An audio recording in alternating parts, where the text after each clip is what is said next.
Welcome to Binge Breakthrough, the podcast designed to help you finally break through the barriers that keep you stuck, feeling out of control around food. I'm Master Certified Coach Jane Pilger, and I want you to know that no matter how long you've been struggling or what you've tried, food freedom is possible, and I'm here to show you how. After years of therapy, eating disorders treatment, restrictive diets, and reading all the books, I was still stuck in the on-again, off-again cycle of restricting and binging until I was able to see it all from a new perspective that changed everything. Each week, I will share the strategies, tools, and mindset that allowed me to overcome my decades-long battle with binge eating. Your journey to body trust starts now. Let's dive in. Hello, trusted listener. Welcome to episode 3 of Binge Breakthrough. I consider you a trusted listener because I trust that you are in the right place to learn something new by listening to this podcast, including how to develop trust with yourself. I want you to start right now by setting the intention to take one idea or concept from this episode and put it into action in your personal life today. Remember, change only happens when you apply what you are learning. So in the last episode, I reviewed the 8 primary reasons why you may still be binging. And if you haven't listened yet, go ahead and press pause right now. Go listen to episode number 2 first, then come back here. So each of those 8 reasons has a corresponding solution. You do not have to stay stuck in the shackles of food prison. There is a way out. In this episode, I'm going to give you a brief overview of each solution, and then in the future episodes, we'll dive much deeper into each one so that you can have the information you need to break through your own pattern of binging. Okay, so let's review. Reason number 1 for why you may still be binging was shame and judgment about the behavior. So the solution is to understand why you started and why you haven't stopped yet. What's so important about this is that when you can come to a place of understanding, you're able to see the behavior, you're able to see the pattern in a new way. You're able to cultivate self-compassion and curiosity. And these are the emotions from which you're going to be able to come up with new answers and new approaches. Shame and judgment will keep you stuck. Shame keeps you hiding. Judgment keeps you upset with yourself. It's a very forceful negative energy. When we can create self-compassion and curiosity, we open up to more energy. So I don't think that you have to go back to your past and dredge everything up, but I do find that it's very helpful to just understand. Why did it start? And then you can say, oh, that makes sense. So if you listen to my first episode where I shared my story, I can now look back and say, oh, it makes sense. I can understand why that was happening. So that understanding is so important. And then you can also understand why you haven't stopped yet. Now, if you listen to episode number 2, you may already start to have some ideas of why you haven't stopped yet. If you can see yourself in one of those 8 reasons, you're starting to have awareness and understanding of why you haven't stopped yet. And I think that understanding is so important is because we have to have the awareness in order to come to that understanding. And awareness is always the first step of change. So the number 2 reason why you may still be binging was restriction. And if you remember, we talked about 2 types of restriction. There was physical restriction, and then there's mental or emotional restriction. There's also intentional and unintentional restriction. So the solution to this, it sounds very simple on its, in the beginning, it sounds simple, just remove restrictions. But that's not always as easy to do in practice. But where you can start with this is identify where you might have them. Just get curious. Where might I be intentionally or unintentionally, physically or mentally restricting myself around food in any way. So I had shared in the last episode, my unintentional physical restriction would come in periods of high activity for me athletically. My mental restrictions would come, they would sound like, oh, don't eat too much. Be careful, don't eat too much. That was one of my kind of unintended mental restrictions. Okay, reason number 3, why you might still be binging, nervous system dysregulation. We are going to go a lot further into detail about the nervous system in a future episode, but your solution to this is to learn how to work with your nervous system. So this was a game changer for me. I really think that this nervous system regulation was probably one of the last missing pieces for me to change. And the way I can see now that a lot of my binges came from when I was at a place where my nervous system was very highly activated.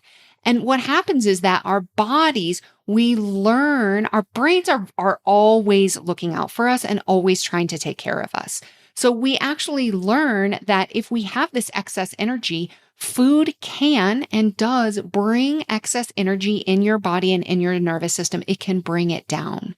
So you can kind of understand and see it when you start to understand what your nervous system is, how you are wired, and then you can learn how to work with your nervous system instead of working against it.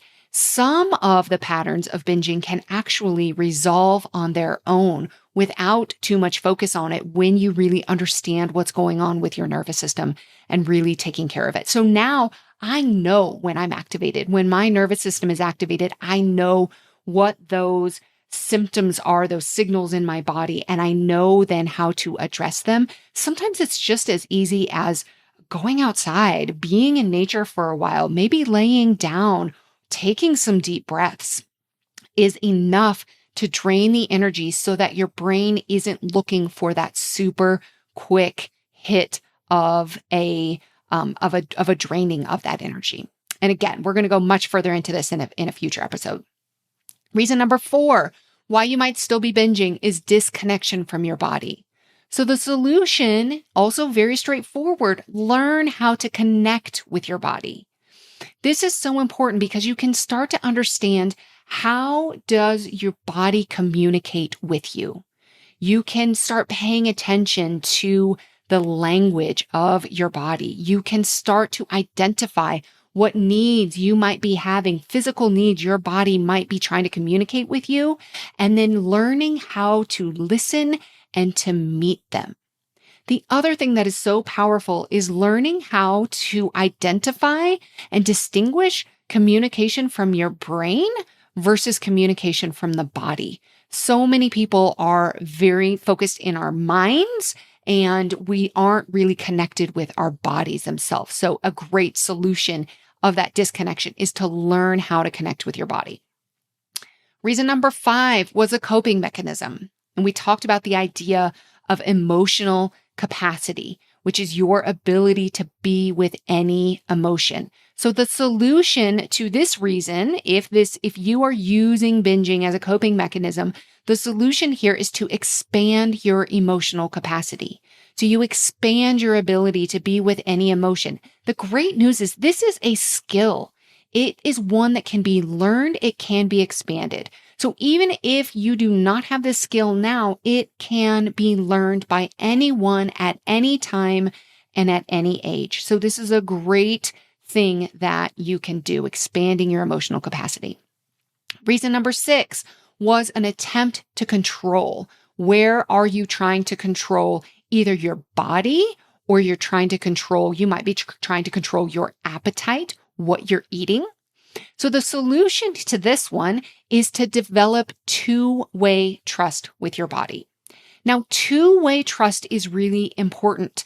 So the trust happens in 2 different ways. The first way is that you are learning to trust your body, to trust that your body is going to tell you when it's ready to eat, what it wants to eat, and how much to eat. Your body will communicate this with you if you are developing the communication and the connection with your body.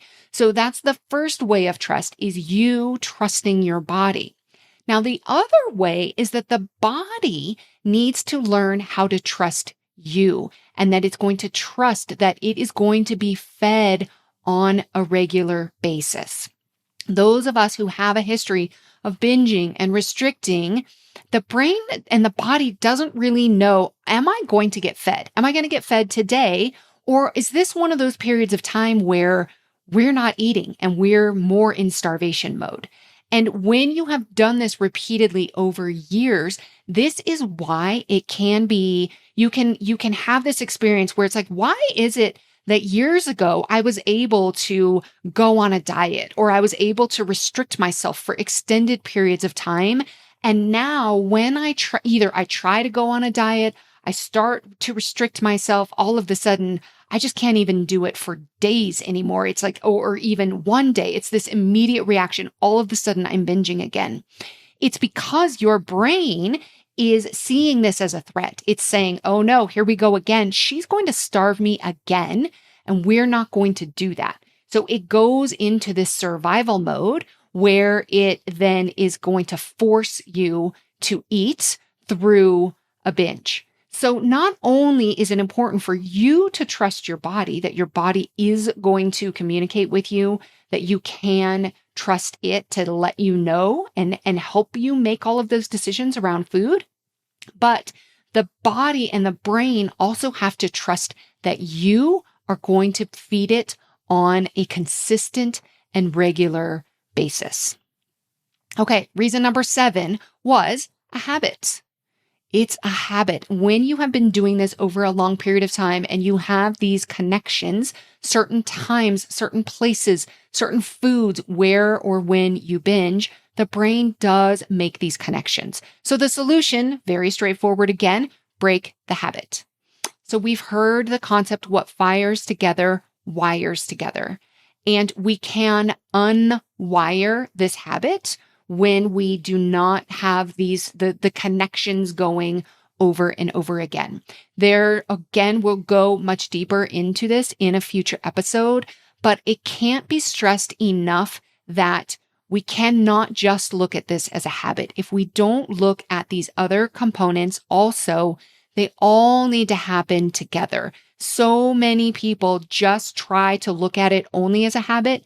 They try to just remove okay, I'm just going to stop eating on my couch. I'm just going to cut out the 8 p.m. snack. I'm going to not eat as soon as I get home. Whatever that pattern is for you, we focus on the pattern itself. But if you're still trying to control, if you're still restricting, if you're still completely disconnected from your body, any attempt to resolve the habit is not going to provide lasting results. It's going to feel a lot more like willpower. It's going to be harder to do, and it will be very short-lived. Now, the good news is when you have all of these other things at play and you're working through these other solutions, working through the habit of it also becomes a part of the solution. It just can't be the only solution. Reason number 8 why you might still be binging is your personal narrative. Again, very straightforward solution. You change the narrative. You change the internal narrative, that dialogue that's always going in the back of your mind. Now, this is kind of similar really to habits because it's neurons. We have another situation here where you've got your neurons firing together and wiring together. And so you may have had years of the firing and wiring together of the negative connotations and the negative language and the things that you say to yourself about yourself, but it can be changed. It takes time. It absolutely takes time. And it starts with awareness. And then it's all about changing how you think about yourself, changing how you talk to yourself, and truly changing your identity about who you are as an eater. So these are the 8 reasons and the 8 solutions what to do about it. So I'm going to go ahead and review and just summarize what are the 8 solutions. So in the last episode, we gave you the 8 reasons why you might still be binging. Now I'm going to review the 8 solutions, what to do about it. Number 1, understand why you started and why you haven't stopped yet. Number 2, remove restrictions. Number 3, learn how to work with your nervous system. Number 4, learn how to connect with your body. Number 5, expand your emotional capacity. Number 6, develop two-way trust with your body. Number 7, break the habit. Number 8, change the internal narrative. So I would love to be in your head right now and to know what you are thinking. You might be thinking, oh, this is a lot, or that you'll never be able to do all of that. You might also be thinking, you know all of this already. Now, if some of this is new to you, this is such great news because it means there are things you haven't tried yet. If you think you know all of this, I would ask, are you doing all 8 of these solutions? There is a huge difference between knowledge and wisdom. I've heard it said that wisdom is knowledge applied. So if you have the knowledge, maybe you're not actually applying it yet to create that wisdom. And that's one of the things that I love to do is I help people turn this knowledge into wisdom. All of these solutions work with each other. None of them work on their own, but together they provide the answer to the binge breakthrough that you are looking for. So I want you to notice if you have some black and white thinking trying to creep in. Black and white thinking is very common for people who binge. This might sound like thinking you have to do it all or you can't do any of it. Invite yourself to get curious. Ask yourself if there's one area where you might be able to make some small changes that could have a big impact for you. I have so much more to share with you on this podcast and in future episodes. I want you to stay tuned as we dive deeper into each of these 8 reasons and their corresponding solutions. If you want to get a download of the 8 reasons why you binge and what to do about it, go to bingebreakthrough.com/why and I'll send it to you. I'll see you next week. Thank you for listening to Binge Breakthrough. If you would like to download the 8 reasons why you binge and what to do about it, visit bingebreakthrough.com/why. That's bingebreakthrough.com/WHY. Be sure to subscribe to this podcast so that you don't miss any future episodes that will dive deeper into how to create lasting food freedom. I'll see you there.